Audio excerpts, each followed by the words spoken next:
Rodinní příslušníci jsou součástí péče o osoby s demencí v domovech pro seniory. Avšak spolu s tím, jak nemoc postupuje a blíží se konec života, rodinní příslušníci jsou často zahlcení, ponecháváni ve stresu a nejistotě o tom, jak se správně rozhodovat ohledně péče o své blízké.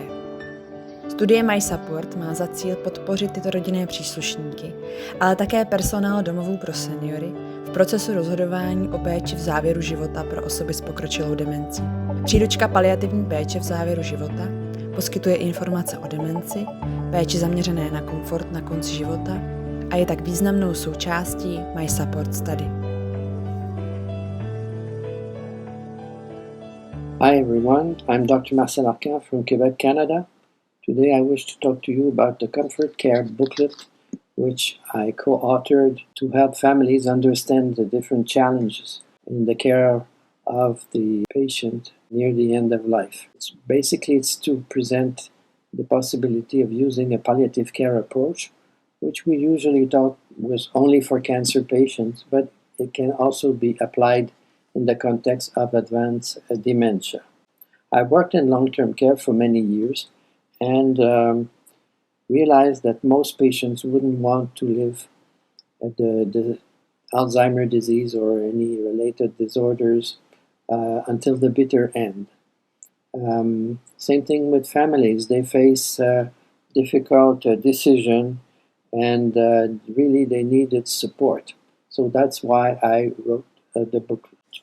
There are some difficult decisions in the context of advanced dementia near the end of life. Most people will die from pneumonia or nutritional difficulties because of their difficulty swallowing. And the pneumonia is also because of the difficulty swallowing, because very often aspirate food in their lungs when they swallow. And this would eventually cause recurrent fevers, which we normally would treat with antibiotics. And with the Comfort Care option, I want to present other options. There is no universal moral stand. Now it's more about personal choice. So the question I ask myself when I'm facing an ethical challenge about treating with antibiotics or not, or using tube feeding or not, is the question is this appropriate for this patient at this time of his life? And I cannot answer that question alone. I have to discuss it with family representatives, and we hope we can make a consensus on what is the best approach.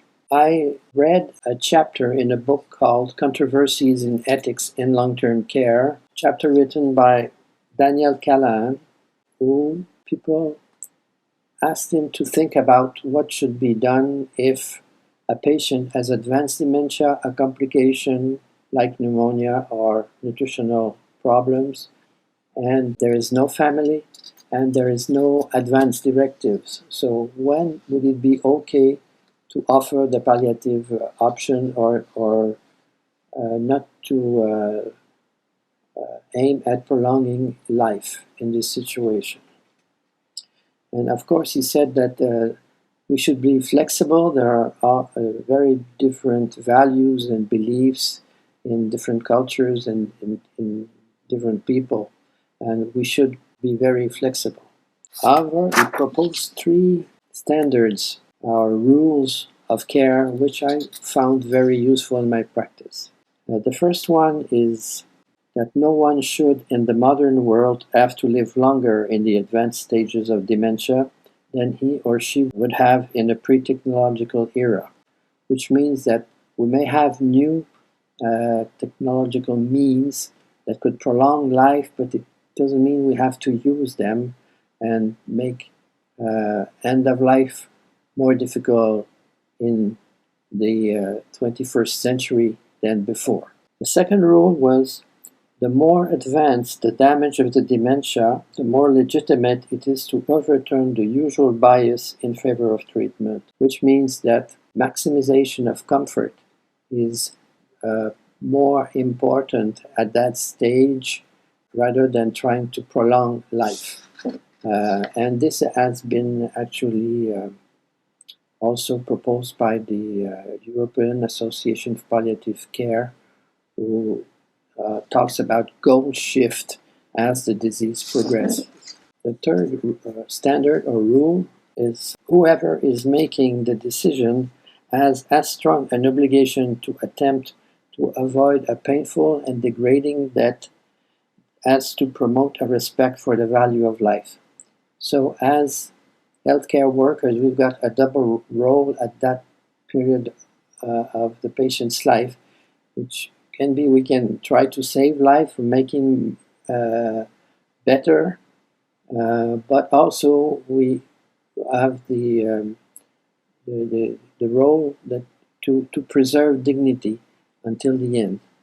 And I think sometimes we forget about that. We are sort of one-track mind towards applying medicine as the only role of medicine is to save lives. Later in my practice, I worked with a researcher to try to understand the decisional process of families when facing with the decision about treating or not with antibiotics, or using or not tube feeding, etc.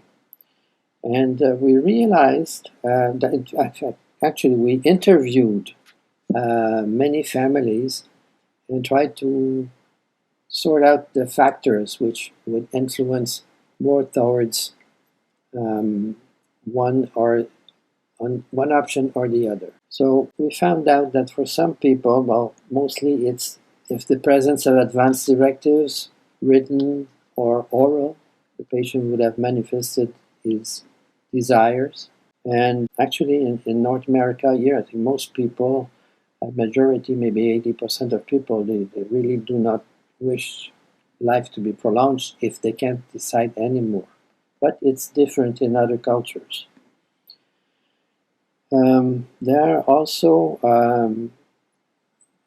difference in the team perception of quality of life and the family perception of quality of life of the patient. It's very important to listen to families, what they have to say. Sometimes you may think the patient doesn't have good quality of life. The family says, well, he reacts positively to my visit, he likes the food I bring, etc. So it's worth continuing to live. And I think we've got to be very careful to accept these family perceptions. Sometimes there are conflicts inside families, and we can understand that a person who feels guilty, for instance, of deciding that she can't keep the patient at home and he has to be admitted in long-term care, that the guilt feeling is there. And if we come up with discussions about using the comfort care option, not giving antibiotics, not using artificial nutrition, then this person cannot, at least alone, take this decision. So it should have to discuss with other members of the family, and sometimes there are differences. So that makes it difficult. At other times, there are absence of ties of the patient. I mean, the patient doesn't have a close family member that looks after him, and so we have to call a cousin or who's not in frequent relationship with the patient, and it may be easier for him to decide that yes, the comfort care option is the good option. So there are many factors like this. Also, what we realize during these interviews of family is that most families wouldn't know about the comfort care option if the healthcare team members don't present it to them. So they know palliative care for cancer, but they never thought that it could be applied to advanced dementia. So that's why I decided to write this booklet. You know, the ideal decision making would be shared decision making. I mean, family understand the palliative care option as well as the other options to prolong life. And the doctor and the team also understand there are both options are possible. And then they have positive and productive interactions to arrive at decisions that respect patients' wishes. And research has demonstrated that this increases family satisfaction with care making, and very often as well comfort of the patient during the last days.